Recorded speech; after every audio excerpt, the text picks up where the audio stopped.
এক ভিন্ন সিএমকে দেখলাম এবং একটা একটা ছবি, এটা ছবি না, এটা একটা বাস্তব জীবনের প্রতিফলন এবং একটা গল্প যখন সমাজের কথা বলে, মানুষের কথা বলে, দেশের কথা বলে এবং পরিবারের কথা বলে এবং পরিবার নিয়ে যখন একটা ছবি সৃষ্টি হয় সেটা একটা এই প্রতিভা এবং এটা একটা মানে সত্যিকারের একটা বাস্তবধর্মী ছবি। এটা অনেক দিন পর্যন্ত আমরা এ ধরনের ছবি হলে পাইনি।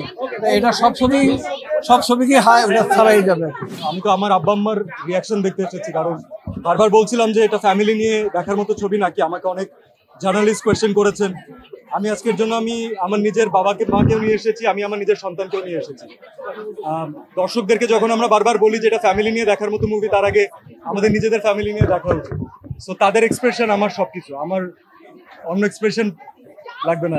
বাবা মাকে খুশি করার জন্য, তাদের একটু অ্যাপ্রিসিয়েশন পাওয়ার জন্য তো আমরা সন্তানরা সবাই সারা জীবন কষ্ট করে, তো তাদের যেটা ছোট ভালো লাগে সেটাও আমাদের কাছে অনেক বড়। আচ্ছা বেটার, আজকে আমরা এই পর্যন্ত রাখি।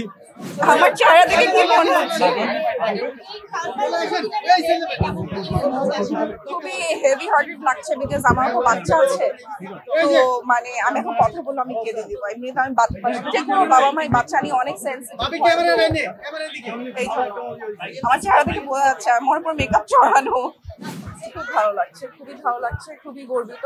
আর এটা এমন একটা স্টোরি, এখানে সবকিছুই আছে যেটা আমরা আমাদের রিসেন্ট ডেজ এখন প্রচুর পরিমাণে হচ্ছে। একটা বাচ্চা নিয়ে স্টোরি, এখানে গুড টাচ ব্যাড টাচ শেখানো হচ্ছে। অ্যাট দ্য সেম টাইম হচ্ছে যে জিনিসটা বর্তমানে খুব বেশি হচ্ছে, আমরা খুব কানে শুনতে পাচ্ছি, সেরকম একটা টপিক নিয়ে জিনিসটা। তো সবারই হৃদয়ে এটা একটা আসলে কিছু না কিছু বা কারো সবার মনে একটা জায়গায় লাগবে জিনিসটা। ও সেরা সেরা।